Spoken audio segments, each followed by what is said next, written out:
Hey guys, this is John here in Los Angeles with the Alpha Channel update for Wednesday, September 25th, 2024. And before we get to the second part of Cyberfrog Rekt Planet, and I continue my very poor review, this is the Yggdrasil deck, heavy duty tarot deck, nice cards. This is Arl and Erna, Ambition and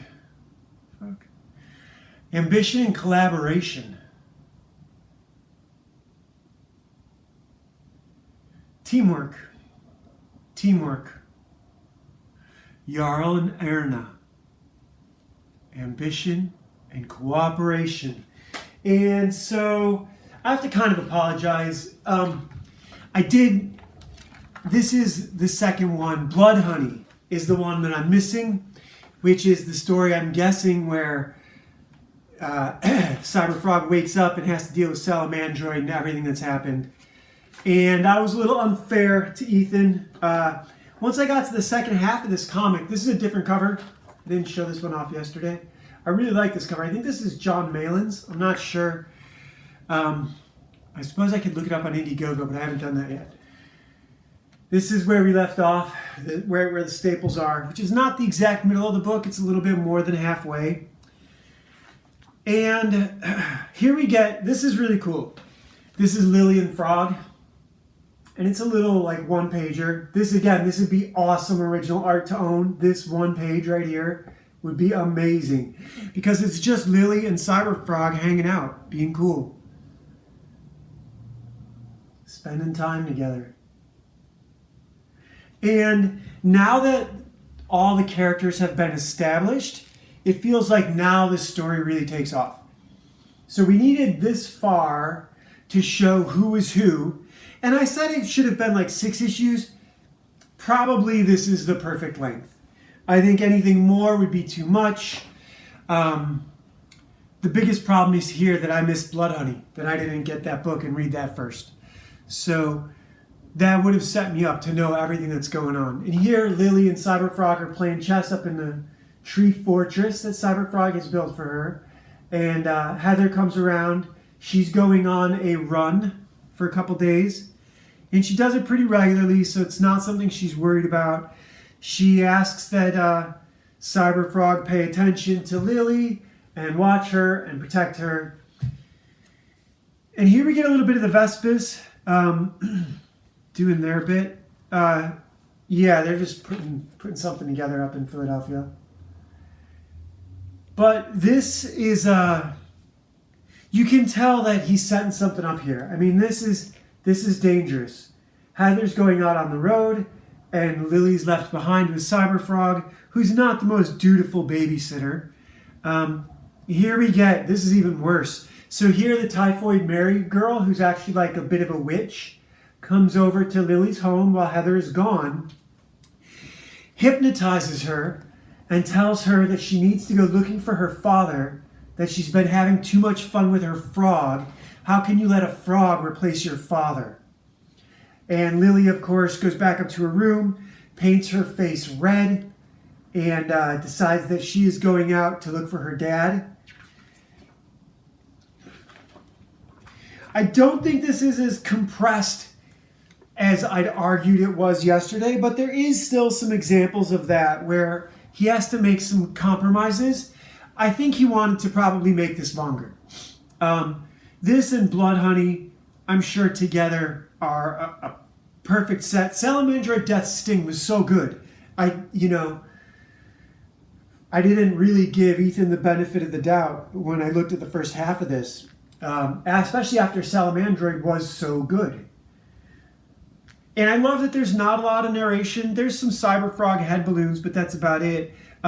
He's distracted right here. Lily is coming up and trying to tell him that she's leaving, but Cyberfrog can't focus on her because his spider senses are going nuts. Something is coming. And that something, so first the horses spook. The horses spook because of the same thing Cyberfrog's hearing, but the humans in the area, of course, blame him. And what's coming is this Cybercat. He's got a name, but I don't remember it because I just read it for the first time today. And this is awesome. He looks like a cyber werewolf a little bit. His legs are a little extended, but it's still cool. This is fucking awesome. This is fucking awesome. Cyber tiger.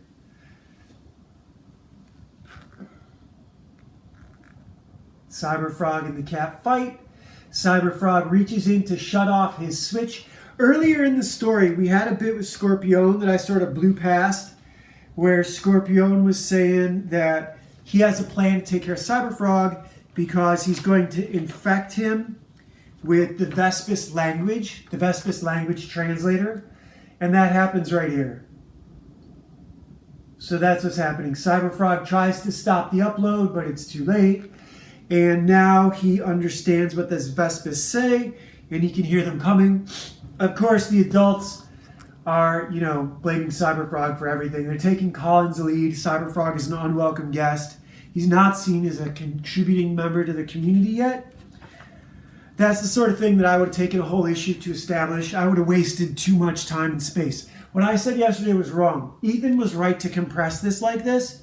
You can expand it for the TV show. You can expand it for the series. Comics got to be tighter. It just does. And here we get Colin coming over and behaving like a juvenile prick. Lily, of course, says she's leaving again. And no one's paying any attention to her.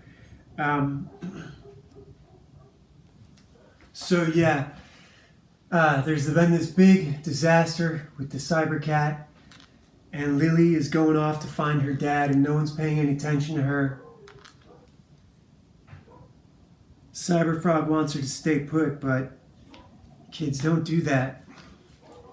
And Miss O'Malley, the witch, is still in her head. She's got some sort of, Wi-Fi connection with Lily. And she's guiding Lily toward her father. Lily finds her father's glove at the opening of this massive cave and goes inside. So, and Heather, while she's out, getting provisions, she can feel that something's wrong. So she goes back. Cyberfrog, meanwhile, is chasing the Vespis, and he can hear them now. He can hear everything they're saying about him. And Heather gets back home and finds out that Lily is gone and that this witch lady has sent her off. Heather's been betrayed by her community. Basically for bringing Cyberfrog in. She was betrayed before that. She was being bullied before that. But now that Cyberfrog's been brought in and represents a new power dynamic shift, she's being betrayed by the community itself who feel threatened by her. That's essentially what's going on. I'm sort of spoiling it. All the dialogue is, that's what it boils down to. Heather does punch this witch, and the witch tells her that Lily's not just hers. She belongs to the whole village. Sort of that concept that, the gays are going to steal your kids, which they want to do. That's what they want. And Heather and Cyberfrog go looking for Lily. They don't have to look long. The Vespis have her, and Cyberfrog immediately starts attacking them. So the Vespis are calling Cyberfrog a murderer. They sort of see themselves the way humans see themselves above animals, the way humans would kill a dog that kills people or a bear that kills people. They don't see people as people, they see them as farm animals and themselves as the dominant life force. They see Trick Ron, Cyberfrog, as an invasive species, and they believe that they are natives to Earth. Although I have to get Blood Honey to discover how these wasps became so massive and sort of took over. They seem like an alien invasive species. But here we go. Cyberfrog's been stung. He's fighting them. He's killing them. This is brilliant, beautiful, amazing work. And the art on the reflections that Ethan's constantly doing, I haven't given enough credit to the attention to detail he's paying to every single image. The reflections on his shoulder armor, The giant shoulder joints are just incredible. It seems like every panel there's just tons of detail in there. Yeah, it's pretty amazing. All right, so let me catch up to where I was. Sorry, getting distracted. Yeah, this is where we left off. Sooner or later, they show Lily. They've got Lily. I just didn't want to miss that panel. But, yeah, Cyberfrog's getting his ass beat. He's just outnumbered. Here, one of them bites him. And this is basically the Vespas going on about what rights they have versus the humans. Here we go. Can't miss that. They've got Lily. The Cyberfrog tries to grab her with his tongue, and they bite it off. It's gotta suck for a frog. So this is Cyberfrog has been beaten. Lily's gone. What are they gonna do? Heather tries to help him. She gets him into the water.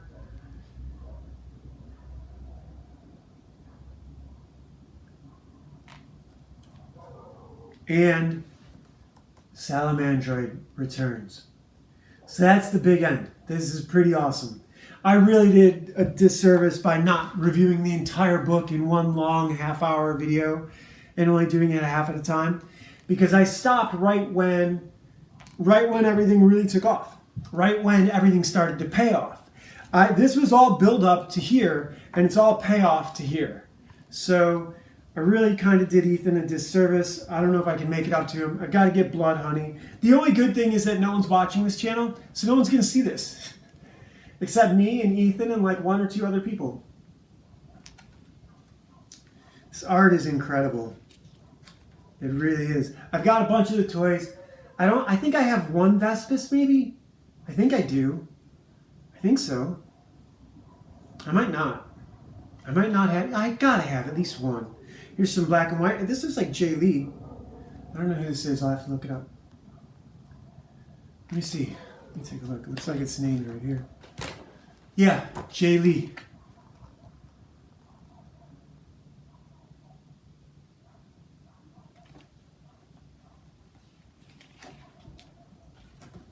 Amazing work, Ethan.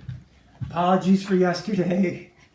It's not fair, but look, that's why they call it in media res. You start in the middle of the story, and I picked it up in the middle of the story, and I should have read number 1 first. I didn't read Johnny the Homicidal Maniac number 2 first, did I? So it really wasn't fair to have done this way. But I was really excited about these. I've had them for so long, and I haven't read them, and just felt like it was time. So, yeah, today is brought to you by Legacy of a Mad Scientist and the Legend of Ashley Fox, here on YouTube for you guys to listen to. We have a pale comparison of a comic book, just black and white. Ashley Fox, Last Valkyrie. And why am I doing this? What right do I have to come out here and belittle someone else's art and work? It's a terrible thing to do. I don't have any right to do it, other than mild entertainment and amusement, and the fact that I envy these guys. Envy's not the right word. I'm impressed. I'm really impressed with what they've done. I'm impressed with the community that they've built. I've seen a lot of these communities come and go. They call them silos because they really do sort of become echo chambers. And this one's really positive. It's built around positive stuff. It's built around growing a positive community. I'm the hateful one. I'm the one who sees the race war everywhere I look. So, it was probably the right thing to... If putting a character like Colin in there, no one can ever get in Ethan's face again. You know what I mean? Only guys like me who see it from the other perspective. No one on the left can talk shit to Ethan about anything. They won't stop. They're still going to. They're still going to call him a Nazi. But guys like me are the real Nazis. And that's actually, I'm not a good thing for Comicsgate.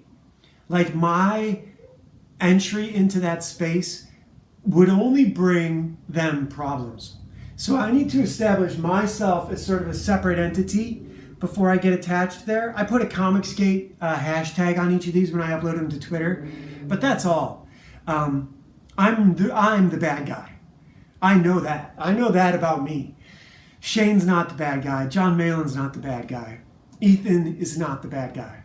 I am the bad. And if you don't believe me, check this out. And especially check out this one. We have a group of serial killers working together as villains. The villains in this book will terrify you. All right, see you guys tomorrow.